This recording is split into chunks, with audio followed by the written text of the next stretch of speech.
Hi friends, we're back with another how-to video with our hospital gowns. I've had several people ask about altering sizes, and if you haven't seen the original how to make a hospital gown pattern, please go and view that. It's the third video up, and I watched it again just to make sure that I could follow it, and I think it's pretty good. So if you have questions on how to create a normal large hospital gown or clinical gown, please go ahead and watch that one. This one is to alter a smaller size and an extra large size. So let's get started. Okay, here's our sleeve piece. If you will notice from our previous video, the other one was 28.5. This one is 25.5. Well, yeah, slightly over 25. It's supposed to be 25.5. There we go. And that's the total length of the arm. This would be the top part, or sorry, the bottom part. So this would be the underarm. And when you're making the pattern, this part would be folded. There should not be a seam here. This would be a folded part on the pattern.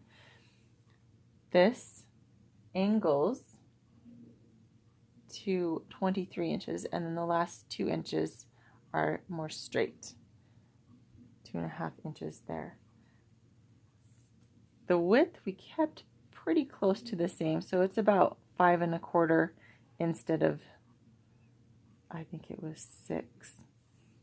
It was 6, so 5.25, and this side is 10. So we're actually, if you will just think proportionately, the bottom where the wrist is half of what it is at the top. So this is the sleeve. Now, if you think about it this way, it's going to go like this. So this part will be cut, this part will be folded, and it's going to go up on the sleeve like this, up on the arm. Okay?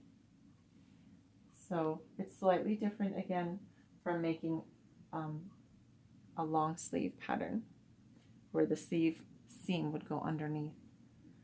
This is the top piece. Now the length will vary. This being a smaller, more petite size for a smaller person, you probably would need to get a smaller measurement instead of using the full length for the width of the fabric, so 40 inches long, you might need to do it like 36 inches long, which is still quite long as far as the total length of the gown, and I'm talking the total length. So what we're looking at here, this is the front where the neck is. This is the neck seam. This is the front shoulder seam. This is the arm seam where you would sew in the sleeve, and this is the back shoulder, and then this is the flap that's at the back where it overlaps. So let's get these measurements. I'm not going to give you a total length because that's not going to matter. That's going to vary depending on how long you're going to make it. But this first part is 4.5 inches in. And this is, again, for the neck. This would be the fold right here for the center front of the gown. So keep that in mind. So this is the fold of the fabric. And we're going to go in 4.5 inches and 3 inches down. So from your corner here. And then for our front shoulder seam, this is 7 inches. And then to mirror that, we have 7 inches for the back shoulder seam. Those two parts will be sewn together like this. So we have the front and the back together. And then the back flap. Okay, back to the arm seam. The armhole is slightly smaller too. It looks like this. Trying to get it not upside down for you. 9 inches down instead of 12. And it is 3.5 wide. Okay, the last dimension that you need from this pattern piece is the back flap is 6 inches from the top of the shoulder seam on the back to where it will overlap and close. That's for our more petite gown. Now we're going to do an extra large gown. Okay, here's our extra large size. It wouldn't hurt for you to make a full gown with scrap fabric or maybe even an old sheet, just to make sure it's going to work and that you like this pattern. I haven't tried this one out on any medical staff, so I'm guesstimating on the sizes. This is for an extra large. We're not going to make it extra long. We don't have the length again, but we do have the width. So this should work from my calculations. If it does not work, then feel free to alter it and make it so it works for you. So here is our top again. We're going to look at the top here. Here's our neck. We're going to go down 5 inches. You don't have to go down that far if you want it a little closer. I just thought, I don't like things cutting off my neck. I like a little neck room. So this is down 5 inches and it is over 5 inches. So if you went like this, it would be a perfect square. So over 5, down 5. Now this is this front shoulder seam. This one is 7.5 inches. If you would like it wider, that's a really wide shoulder seam for an average shoulder. So if you want to try it wider, feel free, but it's pretty wide. So this one is a 7.5. This is the front shoulder, and this is going to be mirrored right here on the back shoulder seam. The way to add width to the shoulder seam would just be to cut it in closer here, and so this would look more like a teardrop instead of like a U. All right, and then it would make this wider here and a big wider shoulder seam.